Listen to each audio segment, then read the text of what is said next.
నన్ను క్షమించు నాన్న. జరిగిన దానికి నేను చాలా బాధపడుతున్నాను. అసలు ఏం జరిగిందంటే నువ్వేం చెప్పక్కర్లే, నాకంతా ఎరికే. అది కాదు నాన్న. జరిగేది ఎట్లయినా జరుగుతుంది, అది నేను చూసుకుంటాలే.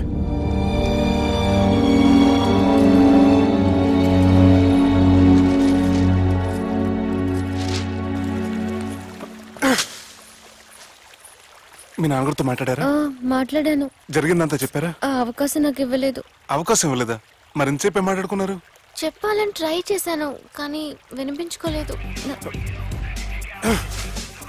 ఫ్యామిలీ అవతల మాట వినకుండా బతికేస్తున్నారు. కుర్రోడు సన్నగా 6 ప్యాక్స్ తోటున్నాడు కదని వలేసి పెట్టుకోవడానికి నీ నీటిలో చేపను కాదు తిమింగ్లాన్ని అవసరమైతే నవ్వులేస్తాను.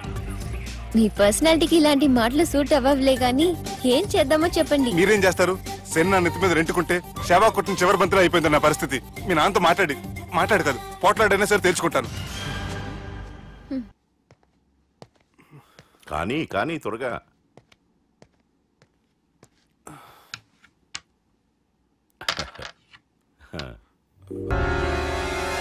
చెక్. గెలవడానికి ఆడ్డం వస్తే సరిపోదు, ప్రత్యర్థిని 10 ఎత్తులకు ముందే పసిగట్టి పడగొట్టే సత్తా ఉండాలా. ఈ జిల్లాలోనే నిన్ను గెలిచే మగాడు ఎవడున్నాడు బావా? ఆట ఇంక అయిపోలేదు.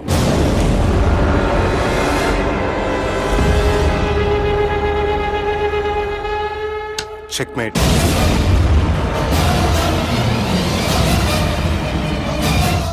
పది ఎత్తుల వరకు ఆలోచించగలరని మీ గురించి మీరే చెప్పారు. 11 ఎత్తు నీ ఆలోచించాను.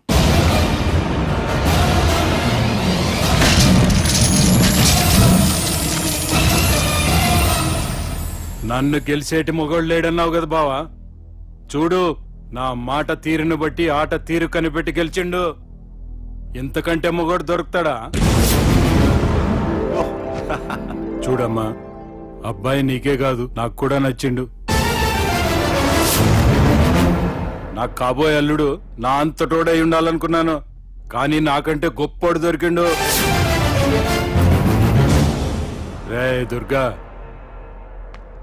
లగ్గం ఖాయం చేస్తున్నా, మస్తుగా ఖుషి చేసుకోండి. కానీ నా ప్రతి కష్టం అనక నువ్వు నీ ఫ్యామిలీ మొత్తం ఉన్నారు. హలో, ఎక్కడున్నారా? వరంగల్ దాటాను సార్. ఓకే, అయితే నేను చెప్పే చాలా జాగ్రత్తగా విను. నిన్ను వాళ్ళ దగ్గర నుంచి రక్షించడానికి నాకు రూట్ దొరికింది. ఏంటి సార్ అది? అక్కడ నాకు ఫ్రెండ్ ఉన్నాడు, పేరు ఖాన్. చిన్నప్పటి నుంచి వాడు నా ఫ్యాన్. ఒకే కోడి పెట్టిన 2 గుడ్లు, ఒకటి పగిలి ఆమ్లెట్ అయితే రెండోది పగిలి పిల్లైనట్టు ఒకే స్కూల్లో చదువుకున్న మా ఇద్దరిలో నేను ఇంజనీర్ అయ్యాను, వాడు రౌడీ షీటర్ అయ్యాడు. నువ్వు వాడి దగ్గరికి వెళ్తే ఈ బ్రదర్స్ నీ దగ్గరికి రారు. ఓకే?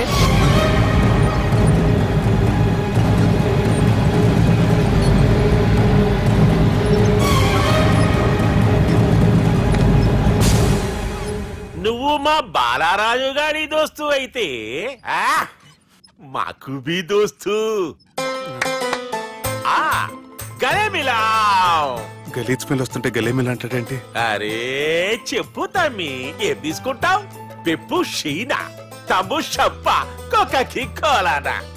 నాకే కోలా వద్దు, నా గోల వినని చాలు. ఇందాంలే తమ్మి, నీ పని ఖతమైనట్లే. ముందు మా బాలరాజు గాని కథలు చెప్పు. వాడేమన్నా పెద్ద సూపర్ ఫిగర్ వాడి గురించి చెప్పడానికి? నీకొక్క సంగతి చెప్తా.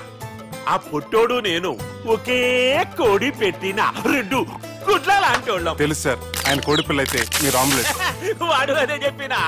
మాది పండక్కి వాడికి హలీం పంపిస్తే వాడి పండక్కి మాకు హల్వా పంపిస్తా. రిలేషన్ తమ్మి. ఇంతకీ ఏ పని మీద దొలినా? అది మీరు ఒకరికి వార్నింగ్ ఇవ్వాలి సార్.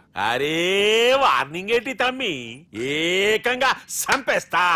సంపేసి మా బాలరాజ్ గాని రుణం తీర్చుకుంటా. వద్దు సార్, వార్నింగ్ ఇస్తే చాలు. లేదు తమ్మి, మా బాలరాజ్ కోసం మర్డర్ చేసి మాకి ఫ్రెండ్షిప్ కి అంకితం ఇస్తా. మీ ఫ్రెండ్షిప్ కి హ్యాట్స్ ఆఫ్ గానీ వార్నింగ్ ఇస్తే చాలు సార్. సరే గట్లనే చేస్తా గాని ఎవ్వడు వాడ్? అది ఎవ్వడు వాడ్? జాగర్లమూడి జానకి రామయ్య. మళ్ళా బోల్. అదే సార్, వరంగల్ అందరూ జేజే అంటారు కదా. కాన్బాయ్ కాన్బాయ్ కాన్బాయ్ తమ్మి మీరేంటి బాయ్ నా కాళ్ళ దగ్గర?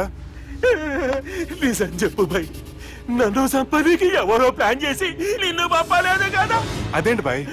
ఆయన పేరు వింటేనే భయంతో వణుకు పుడుతున్నది.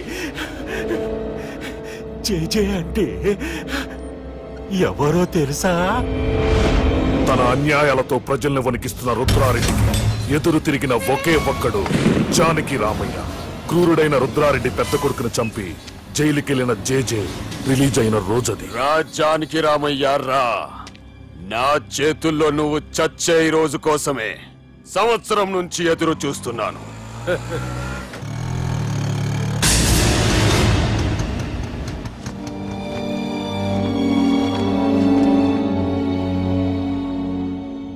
రేయ్, ఇన్నాళ్ళు నాకు భయపడి ఎక్కడ దాక్కున్నారా? భయపడి పారిపోవటానికి వాళ్ళు నీ పిల్లలు కాదు, నా పిల్లలు రా. నీ చావు కళ్ళార చూసి చావడానికే వచ్చినట్టున్నారా? నిన్ను చంపుతారంట నేనా నరికైన కొడుకుల్ని.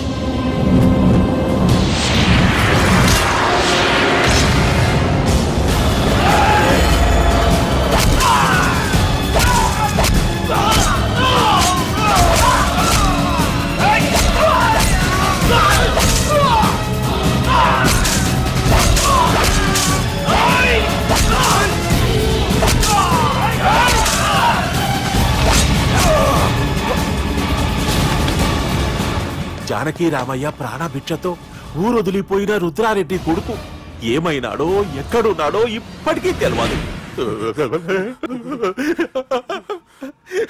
నువ్వు వీడికొచ్చిన సంగతి కూడా వాళ్ళకు చెప్పద్దు, తెలిస్తే నన్ను తప్పేస్తారు. తమ్మి, చిన్న హెల్ప్, ఆ పుట్టి బాలరాజ్ గారికి నాకు ఫ్రెండ్షిప్ కట్టు. వాడు నాకు ఫోన్ చేస్తే వాడి పీక కట్టు.